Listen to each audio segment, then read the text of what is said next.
Party చేసిన పాపం రేవంత్ రెడ్డి చెప్పకనే చెప్పిండు. ఈ మరణ శాసనం రాసిందే కాంగ్రెస్. నువ్వు చెప్పలేదా గోదావరిలో 968 కాంగ్రెస్ ఇచ్చిందని? గా కాగితంలో 299 కృష్ణాల కాంగ్రెస్ ఇచ్చింది. గదే కాగితం, ఒకటే కాగితం, ఒకటే మీటింగ్, ఒకటే డేట్, ఒకటే కాగితం. మరి అది ఎందుకు చెప్పు?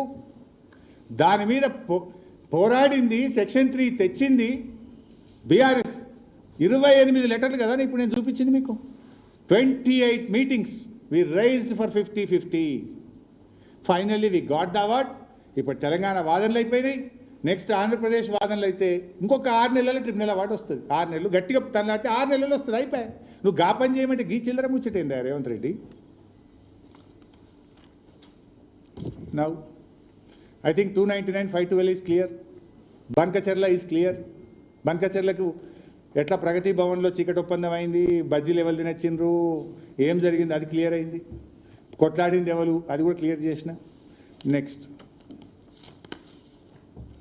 ఇక నిన్న ఒక మాట మాట్లాడిండు. ఏం మాట్లాడిండు? కృష్ణా బేసిన్ మీద తెలంగాణ ప్రభుత్వం అంటే ప్రాజెక్టులు కట్టలేదట. అందువల్లనే మనకు అన్యాయం అయిపోయింది. ఉన్న 299 వాడుకోలేకపోతున్నాం. కాంగ్రెస్ పార్టీ చాలా ప్రాజెక్టులు కట్టింది, బీఆర్ఎస్ వచ్చినాక నిర్లక్ష్యం చేసింది అట. సిగ్గుండాలే మాట్లాడుతందుకు. సోయి ఉండి మాట్లాడుతున్నారా, సోయి లేక మాట్లాడుతుర్రా? చూపిస్తే ఇప్పుడు నేను తలకాయ ఎడబెట్టుకుంటూ పెట్టుకో. ఒకసారి మహబూబ్నగర్ చూపి, కొంచెం పెద్దగా. బీఆర్ఎస్ పట్టుకోలేదట. నేను తలకాయ ఎడబెట్టుకుంటూ పెట్టుకో. ఒకసారి మహబూబ్నగర్ చూపి, కొంచెం పెద్దగా. బీఆర్ఎస్ పట్టుకోలేదట. మిస్టర్ రేవంత్ రెడ్డి, నువ్వు కాలేజీలో ఉన్న నీ తెలుగుదేశం పార్టీ, నువ్వు ఇప్పుడు ఉద్యోగం చేస్తున్న కాంగ్రెస్ పార్టీల పాప ఫలితం ఇది. 1984 అప్పుడు ఎవరు గవర్నమెంటు? కాంగ్రెస్. 1984లో కాంగ్రెస్ 84 టీడీపీ, నీ గురువు గారు చంద్రబాబు నాయుడు గారు 1984లో టీడీపీ ఆ రోజు కల్వకుర్తి ప్రాజెక్టుకు శంకుస్థాపన చేసింది. 1984 నుంచి 2014 దాకా 30 ఏండ్లు ఎవరు పాలించిన? 30 ఏండ్లు. అయితే నువ్వు కాలేజీలు ఉన్నటువంటి తెలుగుదేశం లేదా నువ్వు నౌకరీ చేస్తున్న కాంగ్రెసే కదా పాలించింది 30 ఏండ్లు. 30 ఏళ్ల కల్వకుర్తి ప్రాజెక్టుకు మీరు ఇచ్చిన ఆయకట్టు 13,000. బీఆర్ఎస్ వచ్చిన 9.5 ఏళ్లలో 3,07,000 ఎకరాల ఆయకట్టు ఇచ్చిన మిస్టర్ రేవంత్ రెడ్డి. ఇప్పుడు ఎవరు కట్టిండ్రు, ఎవరు కట్టలేదు? ప్రాజెక్టు పంప్ హౌస్ల దగ్గర పండుకున్న నేను నేల మీద, నాతో పాటు ఆనాటి మంత్రి జూపల్లి కృష్ణారావు, ఆనాటి మంత్రి లక్ష్మారెడ్డి గారు, మేము నేల మీద ప్రాజెక్టు పంప్ హౌజుల్లో చెద్దరేసుకొని పండుకొని రాత్రింబవళ్ళు కష్టపడి చేస్తే 3,07,000 ఎకరాలకు నీళ్ళు ఇచ్చిన మహబూబ్ నగర్ జిల్లాలో. నీ కాలేజీ, నువ్వు చదువుకున్న కాలేజీ తెలుగుదేశమైనా, నువ్వు నౌకరీ చేస్తున్న కాంగ్రెస్ ఇచ్చింది 13,000, బీఆర్ఎస్ ఇచ్చింది 3,07,000. 30 ఏళ్లలో తెలుగుదేశం కాంగ్రెస్ పార్టీలు 13,000 ఎకరాలకు నీళ్ళు ఇస్తే, కరోనా 2 సంవత్సరాలు వచ్చినా, ఆర్థిక మాంద్యం వచ్చినా 9.5 ఏళ్లలో 3,07,000 ఎకరాలకు నీళ్ళు ఇచ్చినాం. ఇది కృష్ణా బేసిన్ మీద, ఇది పాలమూరు జిల్లా మీద, దక్షిణ తెలంగాణ మీద ఉన్న బీఆర్ఎస్ ప్రేమకు చిహ్నం. రెండవది నెట్టంపాడు. 2005లో కొబ్బరికాయ కొట్టిరు. 2005 నుంచి 9 ఏళ్ళు మీరే ఉన్నారు.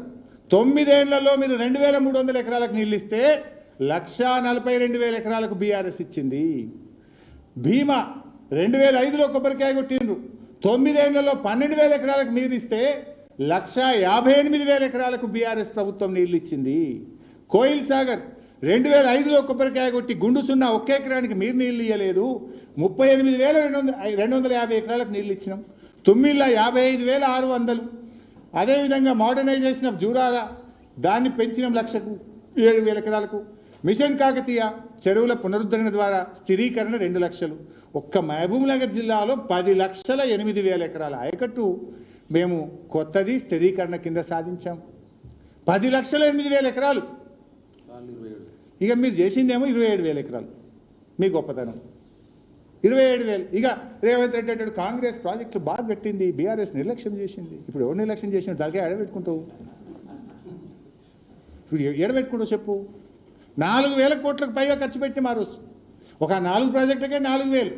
మళ్ళీ చెరువులది వేరే, మోడర్నైజేషన్ వేరే, తుమ్మిళ్ళ వేరే, దాదాపు 5-6 కోట్లు ఖర్చు పెట్టి మేము 10 లక్షల ఎకరాల ఆయకట్టును మేము మహబూబ్ నగర్లో తెచ్చింది బీఆర్ఎస్. నీ కాలేజీ తెలుగుదేశం, నీ నౌకరు చేసే కాంగ్రెస్. తెచ్చింది 27,000. ఇంకేం మాట్లాడతావు ఊక పొద్దుగాలేసి. నెక్స్ట్ పాలమూరు రంగారెడ్డి. అదే మహబూబ్ నగర్ జిల్లాలో మన హక్కులు పొందాలని పాలమూరు రంగారెడ్డి ద్వారా 12 లక్షల ఎకరాలు నీళ్ళు రావాలి. మహబూబ్ నగర్ జిల్లా, రంగారెడ్డి జిల్లా కరువు ప్రాంతాలను సస్యశ్యామలం చేయాలని ఆ రోజు మేము దాదాపు 28,000 కోట్ల రూపాయలు ఖర్చు పెట్టినాం.